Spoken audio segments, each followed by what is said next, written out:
My name is Jonathan Fawkner. I am a creative director and visual effects supervisor at Framestore. I have worked on films such as Guardians of the Galaxy 1 and 2, No Time to Die, Gravity, The Dark Knight, Wicked, most recently, plenty of others.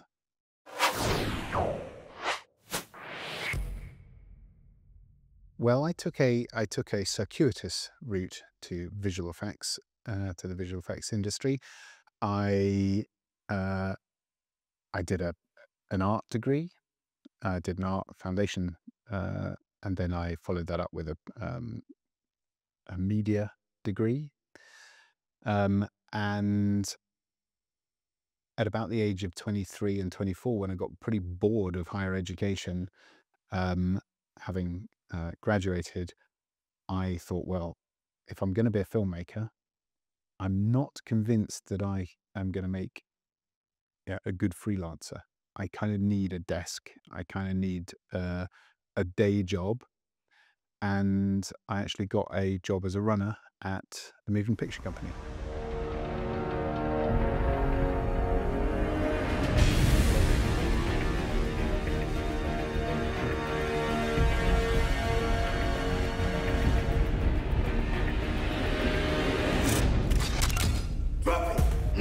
Yeah, hey, cool, man. No problem. No problem at all. Who are you? Star-Lord. Who? Well, Star-Lord, man. Legendary outlaw. What is the visual effects supervisor? Right, so the visual effects supervisor is a title that is shared amongst more than one person on a particular movie these days. So there's the overall supervisor and there are the facility supervisors. So each individual visual effects facility or shop will have their own creative lead. More often than not, that is my position. I represent the creative and I lead the creative output for Framestore, and I deliver that to the visual effects, the overall visual effects supervisor, and ultimately to the director of the movie. Well, I understand double O's have a very short life expectancy. Visual effects inevitably is one of the very first departments on and one of the last departments off. They, depending on the movie that you're making, if it's a very visual effects heavy movie and the story is dependent on visual effects, you need to be there at the start.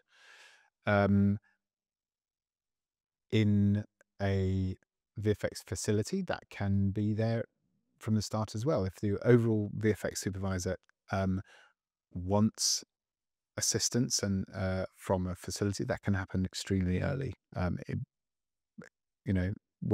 Early in pre-production, and very much, with the last out the door as well.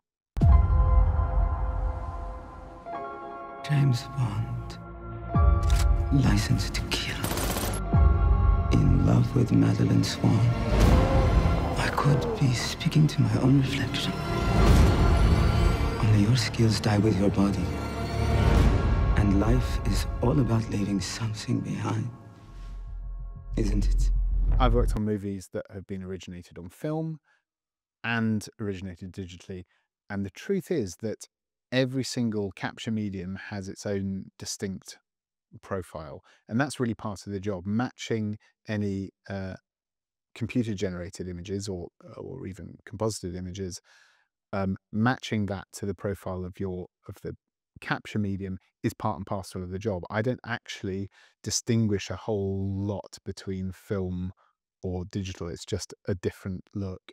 And we spend quite a lot of time profiling what that look is, whether it be grain structure or lens structure or lens types, or even film weave, or whatever the profile is, we will aim to match it.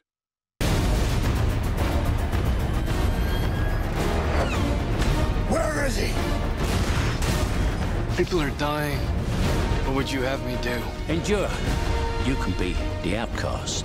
The resolution that we use nowadays for visual effects can range, frankly. There are still movies that are delivered at 2K, and they end up going all the way to IMAX through an upscale.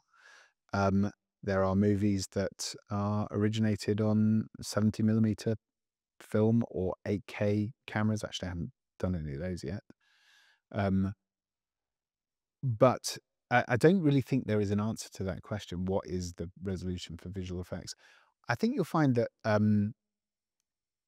we still struggle with resolution for fine details. And so even if you're delivering a 2K final pixel, you might end up needing to render 4K or more for certain materials, just to get the detail, even if you end up downsampling. So I don't think there's no resolution required for visual effects. There's no straight answer. Explorer's been hit. Explorer, do you read? Explorer, over. Explorer. So the project I am most fond of is probably No Time to Die.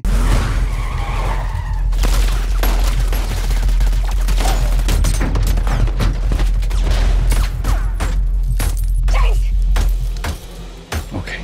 I got into this industry because I was a big film fan. I was a big James Bond film fan. And ever since I joined or started working in the industry, James Bond films have been happening in the various places where I've been working. And I never got to work on them, which was, frankly, a disappointment. And so when I got to do No Time to Die, it was, an ambition fulfilled. And as that project progressed, I got more and more integrated into the production side of that project, and therefore I had really great access to Carey, to the filmmakers, and that was a very satisfying project to do. And of course, I was relatively well received and recognized as a result. If we don't do this, there will be nothing left to save. I have to finish this. You ever flown like this? Nope. What is the toughest challenge yet? They're all tough. They're all tough. It wouldn't really be satisfying if they weren't.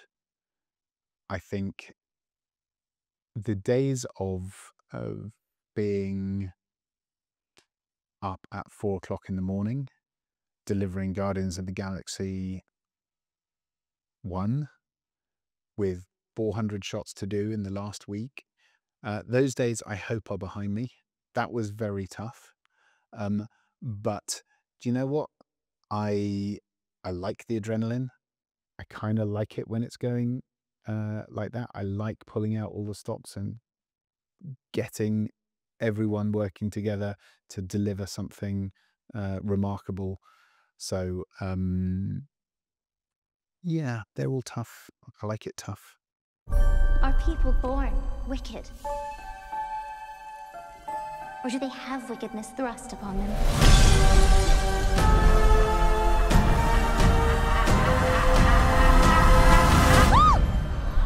You're green.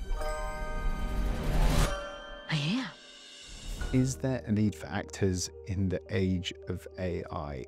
I think, I strongly believe that we as humans will not really be interested in stories told by robots. I think we want to see humans perform. We want to see an emotional response from a human being, and we want to witness that. And I don't think we'll ever not want that. I think actors are essential parts of storytelling, movie making, and filmmaking.